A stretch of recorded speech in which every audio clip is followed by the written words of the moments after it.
ദുരന്തത്തിന്റെ ഞെട്ടലിൽ നിന്ന് വയനാട്ടുകാർ ഇനിയും വിട്ടുമാറിയിട്ടില്ല. കൺമുന്നിൽ കണ്ട മഹാദുരന്തത്തിന്റെ അനുഭവങ്ങൾ പങ്കുവയ്ക്കുകയാണ് ദുരന്ത നിവാരണ അതോറിറ്റി ഡ്രൈവർ ഹാഷ്മി താജ് ഇബ്രാഹിം തയ്യാറാക്കിയ റിപ്പോർട്ട്. കേരളമല്ല, രാജ്യം തന്നെ കണ്ട ഏറ്റവും വലിയ ഉരുൾപൊട്ടലിന്റെ പ്രഭവ കേന്ദ്രത്തിൽ നിൽക്കുകയാണ്, പുഞ്ചിരിമട്ടയിൽ നിൽക്കുകയാണ്. ഇവിടെ നിൽക്കുമ്പോൾ ഇവിടെയൊക്കെ ആദ്യം എത്തിയ, മറ്റാരും എത്തുന്നതിന് മുമ്പ് ആദ്യ ഫോൺ കോൾ വന്നത് കളക്ടറേറ്റിലേക്കാണ്. ആ ഫോൺ കോൾ പ്രകാരം ഇവിടേക്ക് ആദ്യം എത്തിയ ജില്ലാ ദുരന്ത നിവാരണ അതോറിറ്റിയുടെ സംഘം, അതിന് ഡ്രൈവർ അനസ് ചെയ്യുന്നുണ്ട്. ആദ്യം വരുമ്പോൾ എന്താ കണ്ടത്? നമ്മൾ ആദ്യം ഇവിടെ എത്തിപ്പെടുക എന്നുള്ളതായിരുന്നു ഏറ്റവും വലിയ പ്രയാസം. നമുക്ക് ആ പോളീൻ്റെ മുന്നിൽ ഒരു മരം വീണിട്ട് വലിയ രീതിക്ക് ബ്ലോക്ക് ആയിരുന്നു. അങ്ങനെ മരം കട്ട് ചെയ്തിട്ടേക്കാണ് നമ്മളിവിടെ എത്തുന്നത്. നമുക്കൊരു 2:10 കോൾ വന്നത്. നമ്മളൊരു 3:20 ആയപ്പോഴത്തേക്ക് ഇവിടെ എത്തിയിട്ടുണ്ട്. ഇവിടെ എത്തിയപ്പോൾ നമ്മൾ കാണുന്നത് പേടിച്ച് വിറച്ച് വെക്കുന്ന കുറച്ച് നാട്ടുകാരെയാണ് നമ്മൾ കാണുന്നത്. അങ്ങനെ അവർ പറഞ്ഞിട്ടാണ് നമ്മൾ എന്താക്കുന്നത്, ചൂരൽമല ടൗണിലേക്ക് ചെല്ലുന്നത്. ചൂരൽമല ടൗണിലേക്ക് ചെല്ലുമ്പോൾ മുട്ടിന് താഴത്തോളം ചളിയാണ്, പക്ഷേ മുട്ടോളം ചളിയാണ്. അങ്ങനെ നമ്മളൊന്നും നോക്കിയില്ല, വണ്ടി ഇറക്കി. വെളിച്ചമില്ല, ആ സമയത്ത് വെളിച്ചമില്ല, കറണ്ടില്ല, ഒന്നുമില്ല. കുറച്ച് ആൾക്കാരുണ്ട്. പിന്നെ ഒരു 10 മിനിറ്റും കൊണ്ട് ഫയറും കൂടി എത്തിയപ്പോൾ നമ്മൾ എന്ത് ചെയ്തു, വണ്ടി ഇറക്കി. വണ്ടീൻ്റെ വെളിച്ചത്തിലാണ് നമ്മൾ എന്ത് ചെയ്യുന്നത്, കടകൾ തുറക്കുന്നത്. അങ്ങനെ കടകൾ തുറന്ന് ഒരു കടയിൽ ഉമ്മയും മോനും ഉണ്ടെന്ന് പറഞ്ഞു നാട്ടുകാർ. അങ്ങനെ നമ്മൾ എന്തൊക്കെയാണ്, ഷട്ടർ പൊളിച്ച് തുറക്കാൻ കിട്ടായിട്ട് ഫയർ എല്ലാവരും കൂടി ചേർന്ന് ഷട്ടർ പൊളിച്ച് നോക്കുമ്പോൾ കാണുന്നത് ഭീകരമാണ്, ചളിയും കാര്യങ്ങളും. അപ്പോഴാണ് നമ്മളിതിൻ്റെ ഒരു ഭീകരത കൂടുതൽ മനസ്സിലാക്കുന്നത്. അങ്ങനെ അവരവിടെ സെർച്ച് ചെയ്യുന്നുണ്ട്, ലൈറ്റ് സെറ്റ് ചെയ്യുന്നുണ്ട്. അപ്പോഴത്തേക്ക് നമ്മളോട് അവിടുത്തെ നാട്ടുകാർ അവിടുന്ന് രക്ഷപ്പെട്ടു വന്ന കുറച്ച് ആൾക്കാർ 2-3 പേരുണ്ട്. അവർ വന്നിട്ട് ഞങ്ങളോട് പറഞ്ഞ് സ്കൂളിൻ്റെ ബാക്കിൽ കുറേ പേര് കുടുങ്ങി കിടക്കുന്നുണ്ട്, അങ്ങോട്ടേക്ക് പോകണം എന്ന് പറഞ്ഞു. അപ്പോൾ നമ്മളെ വണ്ടി 4x4 വണ്ടിയാണ്. അപ്പോൾ നമ്മളെ വണ്ടി അങ്ങോട്ട് കയറും. അപ്പോൾ നമ്മളെന്താക്കി, പെട്ടെന്ന് തന്നെ വണ്ടി എടുത്ത് അങ്ങോട്ടേക്ക് ചെന്നപ്പോൾ അവിടെ ഒരു മരം വീണ് കിടക്കുന്നുണ്ട്. അപ്പോൾ നമ്മൾ അതിൻ്റെ മുന്നേ അവിടെ ആ സ്കൂൾ ക്യാമ്പായി പ്രവർത്തിക്കലുണ്ട്, ആ സ്കൂൾ. അപ്പോൾ നമ്മളെന്താക്കി, അവിടെ ക്യാമ്പിൽ ആരെങ്കിലും ഉണ്ടോ എന്ന് അറിയാൻ വേണ്ടിയിട്ട് നമ്മളൊരു 4-5 പേര് അതിലേക്ക് ഇറങ്ങി ചെന്നപ്പോൾ ഒലിച്ചു വന്ന് കിടക്കുന്ന 2 സ്ത്രീകളുണ്ടായിരുന്നു. അവർ കാലിൻ്റെ എല്ലൊക്കെ പൊട്ടി തൂങ്ങിയിട്ടുണ്ട്. ഒന്നും മനസ്സിലാവുന്നില്ല, ഇവിടുന്ന് ഇത്രയും ദൂരത്ത് നിന്ന് വന്നതല്ലേ, ഒന്നും മനസ്സിലാവുന്നില്ല. അവസാനം എന്താക്കിയിട്ടുള്ള തുണിയിലൊക്കെ കൂടി പൊതിഞ്ഞ് ഞാൻ വണ്ടി കയറ്റി 2 പേരെ താഴെ. ആ സമയത്ത് ആംബുലൻസ് ഒന്നും എത്തി തുടങ്ങിയിട്ടില്ല. അങ്ങനെ താഴെ 2 ജീപ്പുകാരുണ്ട്, അവർക്ക് കൊടുത്ത് ഞാൻ രണ്ടാമത് എടുക്കാൻ പോയി.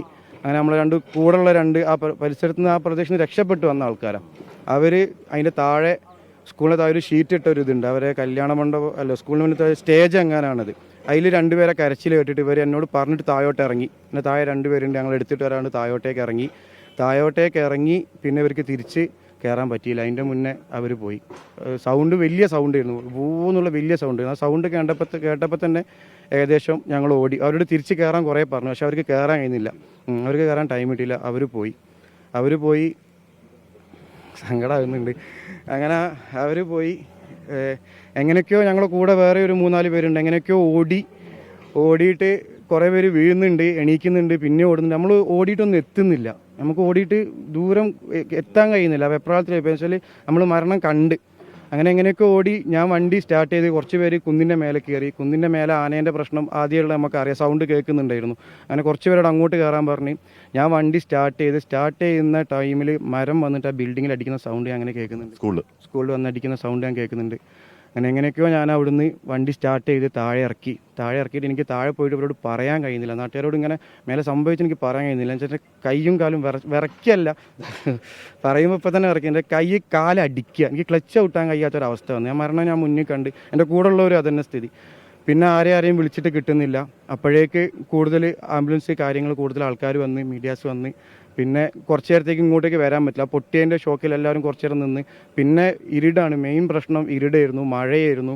ഇനിയിപ്പോൾ വണ്ടീൻ്റെ വെളിച്ചമുണ്ടെങ്കിൽ തന്നെ നമുക്ക് അത്ര ഡിസ്റ്റൻസ് കിട്ടുന്നില്ല, മഴ വന്നിട്ട് ഡിസ്റ്റൻസ് കിട്ടുന്നില്ല. സങ്കടകരം എന്ന് പറഞ്ഞാൽ ഭയങ്കര സങ്കടകരമായിരുന്നു. ഒന്നുമില്ല അവരെ കയ്യിൽ, ഒന്നുമില്ല. ഉമ്മയും മക്കളും കുട്ടികളൊക്കെ ഒന്നുമില്ലാതെ നിൽക്കുന്നൊരവസ്ഥയാണ് അവർക്കുള്ളത്. അല്ലാത്തൊരു സാഹചര്യമായിരുന്നു അത്. ഇതിൽ പ്രധാനമായിട്ട് മെയിൻ പറയാനുള്ളൊരു കാര്യം എന്താ വെച്ച് കഴിഞ്ഞാൽ, ഇങ്ങനെ ഒരു ഉരുൾപൊട്ടൽ കാര്യങ്ങൾ വരുമ്പോൾ പെട്ടെന്ന് ആ ഭാഗത്തേക്ക് നമ്മൾ പോവരുത്. എന്ന് വെച്ചാൽ ഇത് സെക്കൻഡുകൾ കൊണ്ടാണ്. എന്ന് വെച്ചാൽ അടുത്ത പൊട്ടി ഒരു 2-3 സെക്കൻഡ് ആ ചൂരൽമല ടൗണിൽ കൂടെ പാസ് ചെയ്തിട്ടുള്ളൂ. അത്ര പെട്ടെന്ന് എന്ന് പറഞ്ഞത് പോയത്. അപ്പോൾ അത് നമ്മൾ ശ്രദ്ധിക്കണം, മാക്സിമം അത് നമ്മൾ ശ്രദ്ധിക്കണം. എന്ന് വെച്ചാൽ ഇങ്ങനെ ഒരു ഉൾപ്പൊട്ടുമ്പോൾ നമ്മൾ കൂടെ ഉള്ളവരെ രക്ഷിപ്പിക്കാനും കാര്യങ്ങളൊക്കെ ആയിരിക്കും. പക്ഷേ നിങ്ങൾ കണ്ടില്ല, നമ്മളെ കൂടെ ഇറങ്ങിയ കൺമുന്നിൽ നിന്ന് 2 ആൾ ഒലിച്ചു പോയി. ആരോട് പറയാം, എന്താ ചെയ്യുക, ആരാന്ന് പോലും എനിക്കറിയില്ല. ഇവിടെ ഈ മേഖലയിൽ ആദ്യമെത്തിയ ആൾ അനസായിരുന്നു. അനസിൻ്റെ അനുഭവങ്ങൾ പറയുകയായിരുന്നു. അവിടെ നിന്ന് കുത്തിയൊലിച്ചു വന്ന ഉരുളാണ്. അത് കേരളമല്ല, രാജ്യം കൊണ്ട് ഏറ്റവും വലിയ ഉരുൾപൊട്ടലും ഏറ്റവും വലിയ മരണത്തിലും ഏറ്റവും വലിയ നാശങ്ങളിലും കലാശിരിക്കുകയാണ്. വീടുകൾ നഷ്ടപ്പെട്ടവരുടെയൊക്കെ അവസ്ഥ പരമദയനീയമാണ്. പുഞ്ചിരിമട്ടത്ത് നിന്നും ഉരുൾപൊട്ടലിന്റെ പ്രഭവ കേന്ദ്രത്തിൽ നിന്നും ക്യാമറമാൻ VS രാഹുലിനൊപ്പം ഹാഷ്മി താജ് ഇബ്രാഹിം, 24.